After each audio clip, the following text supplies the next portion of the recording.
সন্তানকে আপনি ধ্বংসের মুখে ঠেলে দিচ্ছেন। আপনার সন্তান সন্ততির চরিত্র নষ্ট হচ্ছে। আপনার সামনে আপনি দেখতে পাচ্ছেন ছেলে চুল কেটেছে এমন স্টাইল করে, এমন ভাবে যে চারদিকে আপনার কাটা, আর মাথাখানে আপনার রয়েছে কি পায়খানা সাফ করা যে বারাস রয়েছে, সে বারাসের মতো রয়েছে। বাপ দেখছে, মা দেখছে। আল্লাহ রসুল সাল্লাল্লাহু আলাইহি সাল্লামের আদর্শ এটা কি? এটা আল্লাহ রসুলের আদর্শ নয়। এটা পাশ্চাত্য দেশের সভ্যতা, বর্বরতা, ইহুদি খ্রিস্টানদের এই আপনার মানে নীতি। আজ মুসলমানদের ঘরে এটা কিভাবে আসলো?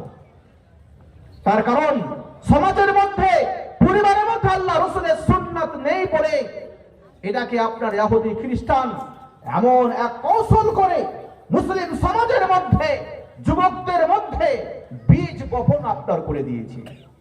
অতএব আল্লাহ রসুল সাল্লাল্লাহু আলাইহি ওয়াসাল্লামের সুন্নাত তরিকা যতক্ষণ পর্যন্ত সমাজের মধ্যে প্রতিষ্ঠিত না হবে, মানুষ অন্যায়, পাপ, পথভ্রষ্টের মধ্যে আপনার হাবুডুবু খাবে। আল্লাহ রাসূল সাল্লাল্লাহু আলাইহি ওয়াসাল্লাম হাদিসের মধ্যে বলেছেন, তারাক্তু ফীকুম আমরাইন লান তাজিল্লু মা তামাসসাকতুম বিহিমা কিতাবাল্লাহি ওয়া সুন্নতি। হে আমার সাহাবায়ে কেরাম, আমি তোমাদের নিকট দুইটি জিনিস ছেড়ে যাচ্ছি। যতদিন পর্যন্ত তোমরা সেই দুইটি জিনিসকে সুন্দরভাবে আঁকড়ে ধরে থাকবে, শক্তভাবে ধারণ করে থাকবে, ততদিন পর্যন্ত তোমরা পথভ্রষ্ট হবে না। ততদিন পর্যন্ত বিজাতিরা তোমাদের প্রতি আঙুল বাড়াবার সাহস পাবে না।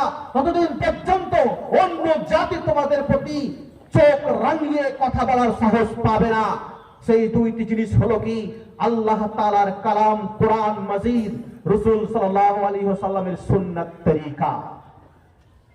আজ দেখুন আমরা পথভ্রষ্টের মধ্যে হাবুডুবু খাচ্ছি। সমাজ আপনার পাপের কারণে অতল তলে তলিয়ে যাচ্ছে। অতএব আল্লাহ রসুলের সুন্নাত প্রতিষ্ঠা করতে হবে। আল্লাহ রসুল সাল্লাল্লাহু আলাইহি ওয়াসাল্লামের আদর্শকে সমাজের মধ্যে, পরিবারের মধ্যে সেটাকে আপনার ফলো করতে হবে। তাহলে আপনি মুক্তি পাবেন, নচেত আপনি বিভিন্ন পাপে একের পর এক আপনি জড়িত হবেন। নাম্বার 3, ইত্তেফাক ও ইত্তেহাদ, একতাবদ্ধ। পৃথিবীতে আমাদেরকে একতাবদ্ধ হয়ে যদি আমরা জীবন যাপন করি, এক অপরের প্রতি যদি আমরা ভালোবাসা, এক অপরের প্রতি যদি আমরা নম্র যদি হয়, এবং আমাদের মধ্যে যেন তাফাররাকাবাজি, আমাদের মধ্যে বিভিন্ন দলে বিভক্ত যদি না হয়, তাহলে সেই সমাজ আপনার বিভিন্ন পাপ থেকে মুক্ত থাকবে।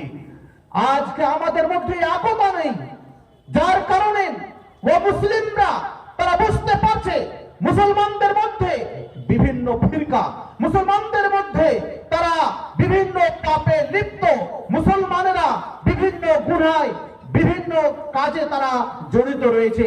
অতএব যার কারণে আজ মুসলিমদের প্রতি চরম অত্যাচার, চরম নিষ্পেষণ আপনার চালানো হচ্ছে। মুসলমান সমাজ আজকে সজাগ নেই, মুসলিম জাতি আজকে আপনার শুয়ে রয়েছে, জাগ্রত নেই, যার কারণে মুসলিমরা মুসলমানদের প্রতি জুলুম নির্যাতন চালাচ্ছে। অতএব আমাদের মধ্যে একতা থাকতে হবে। সমাজের মধ্যে কতগুলো কুলাঙ্গার, কতগুলো কুসন্তান, কতগুলো আপনার চরিত্রের মানুষ আপনার রয়েছে, সমাজের মধ্যে বিভাজন সৃষ্টি করার চেষ্টা করে, সমাজের মধ্যে একতার মধ্যে ফাটল ধরার চেষ্টা করে। একে ওকে আপনার বলে ওদের জালসায় যাবে না, ওদের মাহফিলে যাবে না, ওদের বাড়িতে খাবে না, ওদের সংস্পর্শে থাকবে না। আজ সমাজের মধ্যে এরকম কুলাঙ্গার, কুসংস্কার, কুসন্তান আপনার রয়েছে, যা মানুষকে আপনার বিভ্রান্ত করার চেষ্টা করছে। ব্রাদার ইসলাম, এরপর 4 নম্বর হচ্ছে যে আপনার এক অপরকে সাহায্য সহযোগিতা আপনার করতে হবে। কিন্তু আজকে এক অপরকে সাহায্য সহযোগিতা করার উল্টো, আজকে বরং এক অপরের আমরা অজান্তে তার ব্যাপারে দুর্নাম, তাদের ব্যাপারে কুৎসরটনা করা হচ্ছে, তাদের আপনার ব্যাপারে বিভিন্ন রকমের মন্তব্য গ্রেফতার করা হচ্ছে।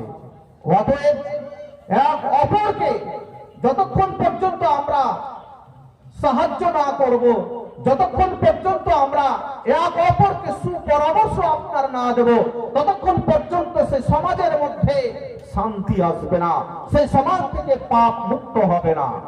অতএব সেটার দিকে আমাদের লক্ষ্য রাখতে হবে। নাম্বার 5 সংক্ষেপে আলোচনা করা হচ্ছে, যতক্ষণ পর্যন্ত সমাজের মধ্যে, দেশের মধ্যে আমর বিল মারুফ ওয়ান নাহি আনিল মুনকার,